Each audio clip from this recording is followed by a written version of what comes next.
Bonjour à tous et bienvenue dans cette nouvelle émission de Jeux Actu, votre rendez-vous entièrement consacré à l'univers du jeu vidéo. Aujourd'hui, nous sommes à l'exposition Planète Manga située au niveau -1 du centre Georges Pompidou et c'est dans cette ambiance animée que nous allons vous résumer le programme de cette semaine.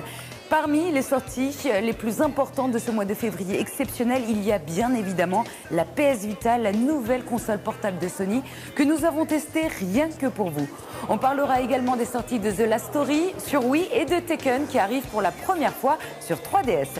Tout cela, ça commence juste après le résumé de l'actualité de la semaine. C'est Zap Actu et c'est tout de suite.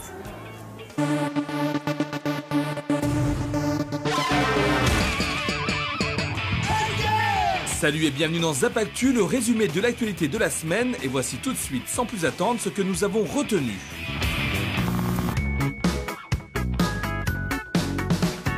Très en vogue ces dernières années, notamment grâce à ses films d'animation, le studio Ghibli fera ses premiers pas dans le jeu vidéo grâce à Ni no Kuni, le nouveau RPG développé par les studios Level 5. Déjà sorti sur DS seulement au Japon, la version PlayStation 3 arrivera bel et bien chez nous, mais il va falloir se montrer patient car le titre n'est pas prévu avant 2013. Une attente plutôt longue mais qui se justifie par la localisation du jeu dans plusieurs langues différentes.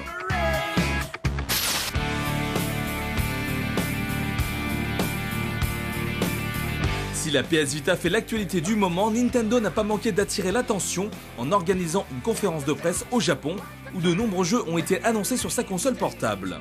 Parmi ceux-là, on retrouve Mario Tennis Open qui devrait nous permettre de retrouver Mario et tous ses amis avec une raquette dans la main.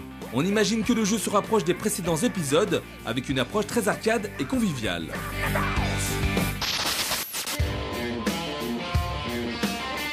On reste sur 3DS avec une autre info assez intéressante dévoilée également lors de la conférence de Nintendo, à savoir l'arrivée des jeux Game Gear sur 3DS. Ces jeux seront disponibles uniquement en téléchargement sur l'eShop de Nintendo au prix de 300 yens chacun. Les premiers titres annoncés sont Dragon Crystal, Shinobi et Sonic the Hedgehog.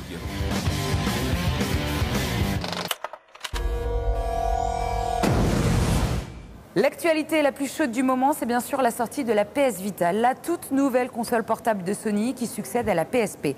Pas de 3D relief comme sa concurrente la Nintendo 3DS, mais des capacités techniques impressionnantes et surtout 2 écrans tactiles et d'autres fonctionnalités qu'on a testées rien que pour vous. Regardez.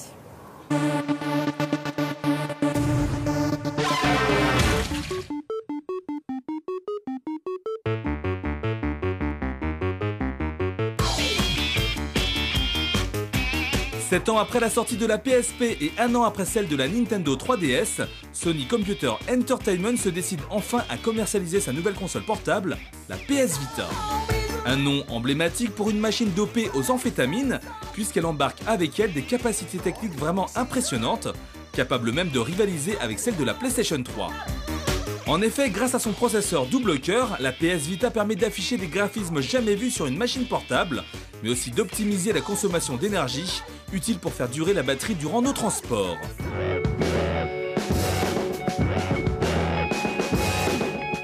Grosso modo, à plein régime, la PS Vita a une autonomie de 5 heures, qui est donc supérieure à celle de la Nintendo 3DS.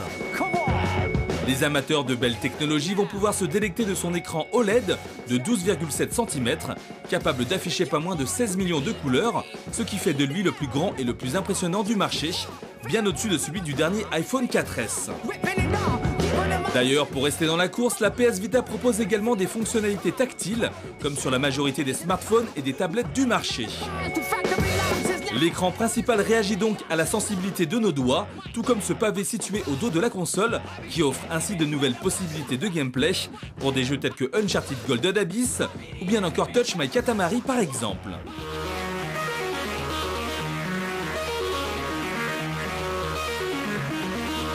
On retrouve également 2 caméras sur la console, une avant et l'autre arrière, ce qui permet de faire des photos bien sûr, mais aussi de s'adapter à des jeux en réalité augmentée, c'est-à-dire permettant d'utiliser des décors naturels.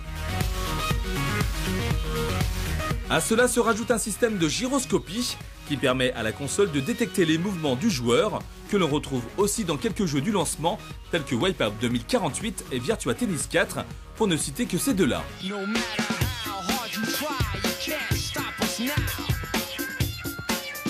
Si la PS Vita fait la part belle au Touch Motion, elle n'a pas oublié les vrais gamers qui vont pouvoir bénéficier d'un confort de jeu grâce à la présence de deux sticks analogiques. Grâce à ces deux éléments, la machine pourra nous proposer les mêmes sensations qu'une console de salon avec les FPS par exemple. Ce n'est d'ailleurs pas un hasard si Activision a déjà prévu de sortir un premier Call of Duty sur PS Vita.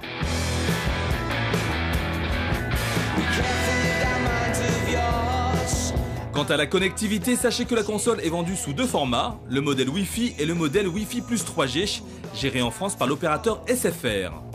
Le premier est vendu à 249 €, tandis que le deuxième est à 299 €. Un prix assez onéreux, il faut bien l'admettre, mais la machine possède de sérieux arguments pour que le joueur se laisse séduire par cette console du futur. Outre la possibilité de se connecter sur Internet et de retrouver le PlayStation Network, désormais connu sous le nom de Sony Entertainment Network, la PS Vita autorisera le téléchargement bien entendu, mais aussi de regarder des films dans de bonnes conditions. A noter également qu'il est impératif d'acheter une carte mémoire, propriétaire à Sony, pour faire fonctionner le jeu mais aussi certains logiciels de la console. D'ailleurs, sachez qu'une vingtaine de titres sont présents au lancement de la PS Vita, parmi lesquels on retrouve Uncharted Golden Abyss et Wipeout 2048, sans nul doute les deux jeux les plus impressionnants techniquement. Il y a également Virtua Tennis 4 et FIFA Football pour les amateurs de sport, Ultimate Marvel vs Capcom 3 et Blaze Blue pour ceux qui aiment la belle baston, Touch My Katamari et Lumines pour les fans de titres originaux, ou bien encore Ninja Gaiden Sigma et Dynasty Warrior Next pour ceux qui aiment l'action pure et dure. Un line-up assez convaincant qui permet à la PS Vita de partir avec de très bonnes bases. Bref, vous l'aurez compris, à part un prix à brin élevé, la PS Vita nous a littéralement séduits.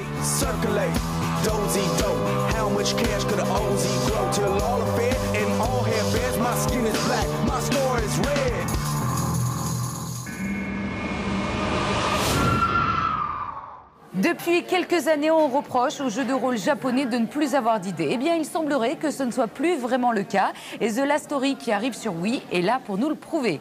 Il est développé par le studio Mistwalker, à qui l'on doit déjà Blue Dragon et Lost Odyssey. Regardez.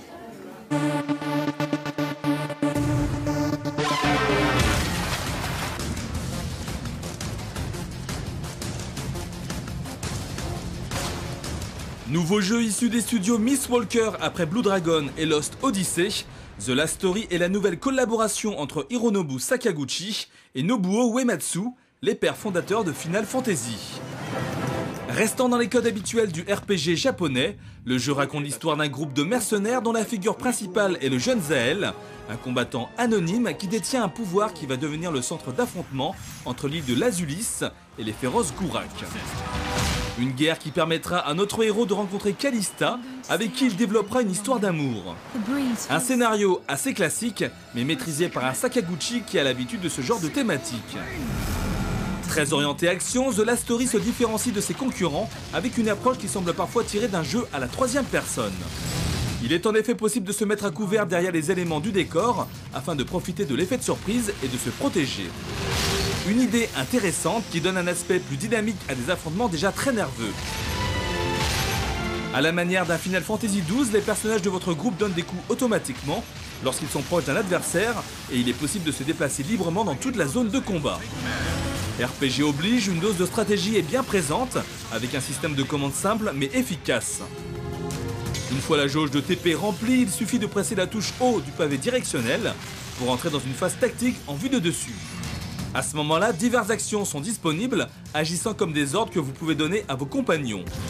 Le reste du temps, ces derniers sont dirigés par une intelligence artificielle qui se montre plutôt convaincante. Autre subtilité, chaque magie lancée laisse une trace au sol, qu'il est possible de disperser en fonçant dessus ou en effectuant une retournée acrobatique en s'aidant d'un mur. Le sort s'applique alors à tous les ennemis ou alliés présents sur le champ de bataille, ce qui nous oblige à avoir un œil sur les situations qui peuvent vite dégénérer. Avec son pouvoir spécial, Zael peut en effet attirer l'attention des ennemis sur lui et laisser alors le temps à ses compagnons de préparer leurs attaques. Un système très malin qui met pourtant en grand danger votre personnage principal, qui se prend alors tous les coups et oblige donc à se protéger et à jouer sur la discrétion.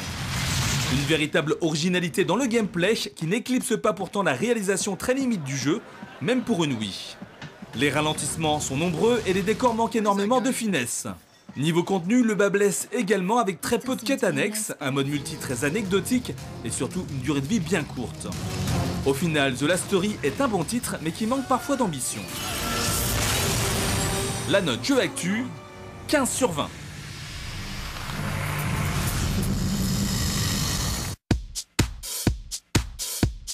On continue dans la baston avec cette fois-ci Tekken qui arrive pour la première fois sur 3DS. Ceux qui suivent la série depuis ses débuts remarqueront qu'il s'agit d'une reprise de l'épisode 6 avec des fonctionnalités tactiles malheureusement peu utiles. Regardez.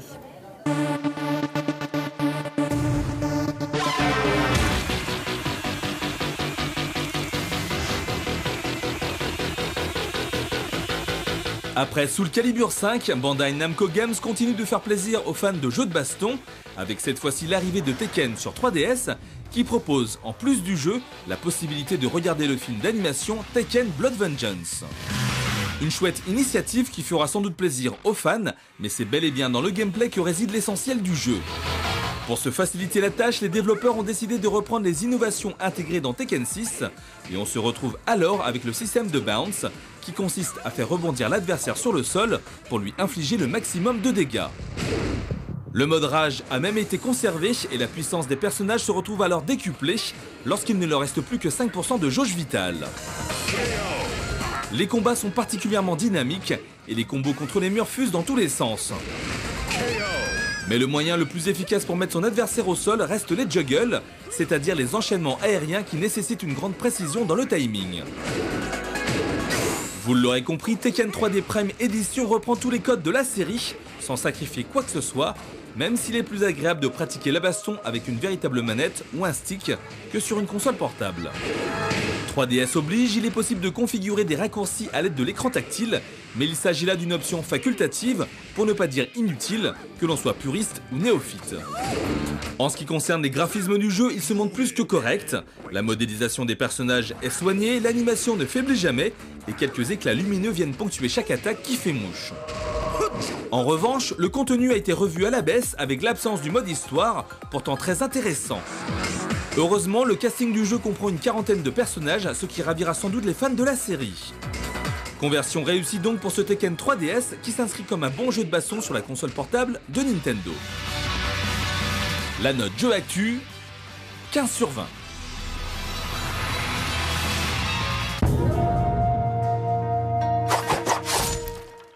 Jeux Actu, c'est terminé pour aujourd'hui. Merci encore de nous avoir suivis. J'espère que vous avez passé un agréable moment en notre compagnie. On se retrouve la semaine prochaine avec, promis, un programme flambant neuf. En attendant, n'hésitez pas à vous rendre sur notre site internet jeuxactu.com pour obtenir toutes les dernières infos du jeu vidéo en temps réel, sans oublier de vous rendre sur nos réseaux sociaux, histoire de gagner tout plein de cadeaux. À la semaine prochaine. D'ici là, prenez soin de vous, mais surtout, amusez-vous bien. Ciao, ciao.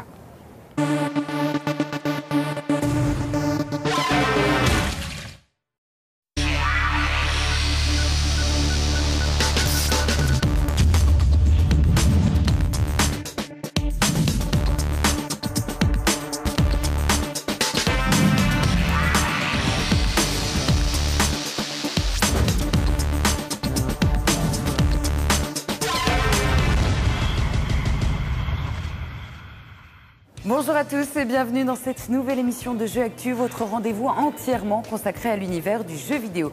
Aujourd'hui, nous sommes à l'exposition Planète Manga située au niveau -1 du centre Georges Pompidou et c'est dans cette ambiance animée que nous allons vous résumer le programme de cette semaine. Parmi les sorties les plus importantes de ce mois de février exceptionnel, il y a bien évidemment la PS Vita, la nouvelle console portable de Sony que nous avons testée rien que pour vous. On parlera également des sorties de The Last Story sur Wii et de Tekken qui arrive pour la première fois sur 3DS. Tout cela, ça commence juste après le résumé de l'actualité de la semaine. C'est Zap Actu et c'est tout de suite.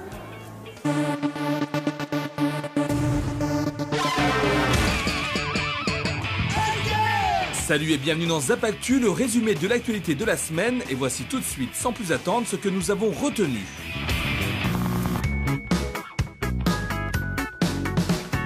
Très en vogue ces dernières années, notamment grâce à ses films d'animation, le studio Ghibli fera ses premiers pas dans le jeu vidéo grâce à Ni no Kuni, le nouveau RPG développé par les studios Level 5.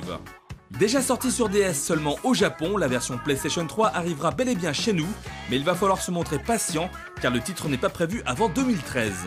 Une attente plutôt longue mais qui se justifie par la localisation du jeu dans plusieurs langues différentes.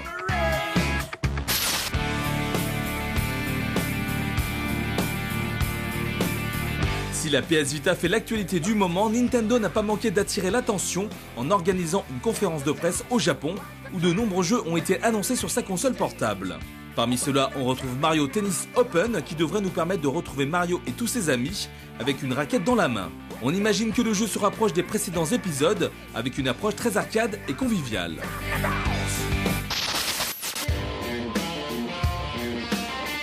On reste sur 3DS avec une autre info assez intéressante dévoilée également lors de la conférence de Nintendo, à savoir l'arrivée des jeux Game Gear sur 3DS. Ces jeux seront disponibles uniquement en téléchargement sur l'eShop de Nintendo au prix de 300 yens chacun. Les premiers titres annoncés sont Dragon Crystal, Shinobi et Sonic the Hedgehog.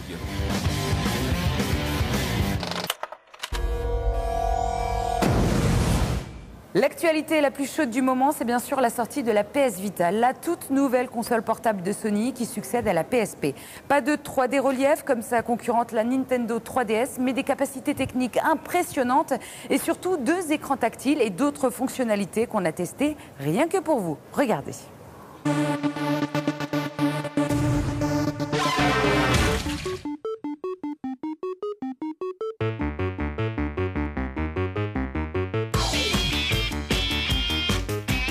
Sept ans après la sortie de la PSP et 1 an après celle de la Nintendo 3DS, Sony Computer Entertainment se décide enfin à commercialiser sa nouvelle console portable, la PS Vita. Un nom emblématique pour une machine dopée aux amphétamines, puisqu'elle embarque avec elle des capacités techniques vraiment impressionnantes, capables même de rivaliser avec celles de la PlayStation 3. En effet, grâce à son processeur double cœur, la PS Vita permet d'afficher des graphismes jamais vus sur une machine portable, mais aussi d'optimiser la consommation d'énergie, utile pour faire durer la batterie durant nos transports.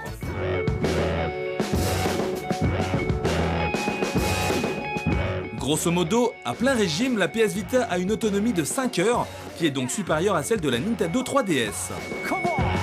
Les amateurs de belles technologies vont pouvoir se délecter de son écran OLED de 12,7 cm, capable d'afficher pas moins de 16 millions de couleurs, ce qui fait de lui le plus grand et le plus impressionnant du marché, bien au-dessus de celui du dernier iPhone 4S. D'ailleurs, pour rester dans la course, la PS Vita propose également des fonctionnalités tactiles, comme sur la majorité des smartphones et des tablettes du marché. L'écran principal réagit donc à la sensibilité de nos doigts, tout comme ce pavé situé au dos de la console, qui offre ainsi de nouvelles possibilités de gameplay pour des jeux tels que Uncharted Golden Abyss ou bien encore Touch My Katamari par exemple.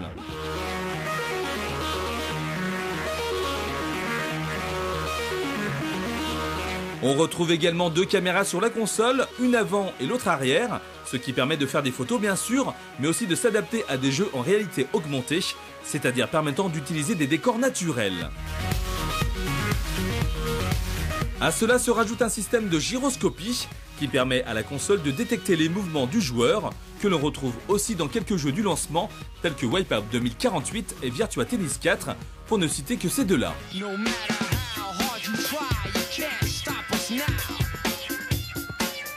Si la PS Vita fait la part belle au Touch Motion, elle n'a pas oublié les vrais gamers qui vont pouvoir bénéficier d'un confort de jeu grâce à la présence de 2 sticks analogiques. Grâce à ces 2 éléments, la machine pourra nous proposer les mêmes sensations qu'une console de salon avec les FPS par exemple. Ce n'est d'ailleurs pas un hasard si Activision a déjà prévu de sortir un premier Call of Duty sur PS Vita.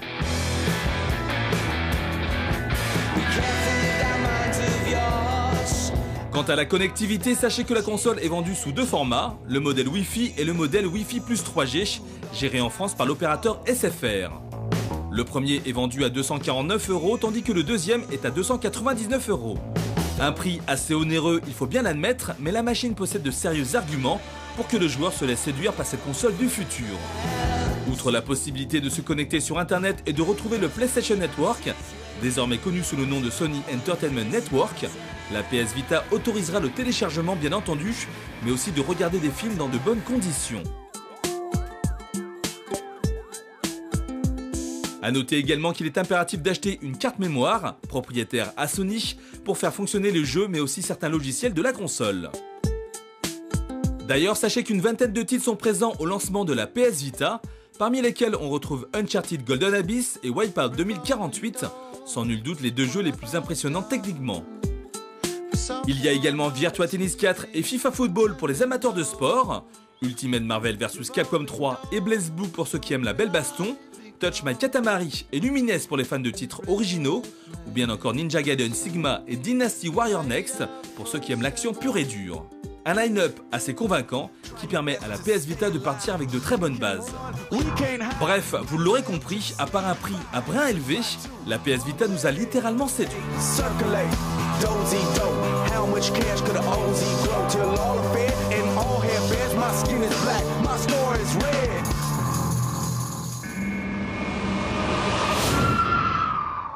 Depuis quelques années, on reproche aux jeux de rôle japonais de ne plus avoir d'idées. Eh bien, il semblerait que ce ne soit plus vraiment le cas. Et The Last Story, qui arrive sur Wii, est là pour nous le prouver. Il est développé par le studio Mistwalker, à qui l'on doit déjà Blue Dragon et Lost Odyssey. Regardez.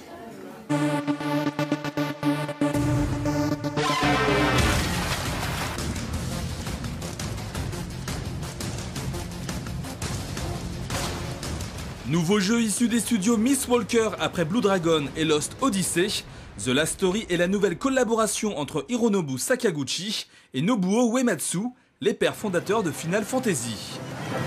Restant dans les codes habituels du RPG,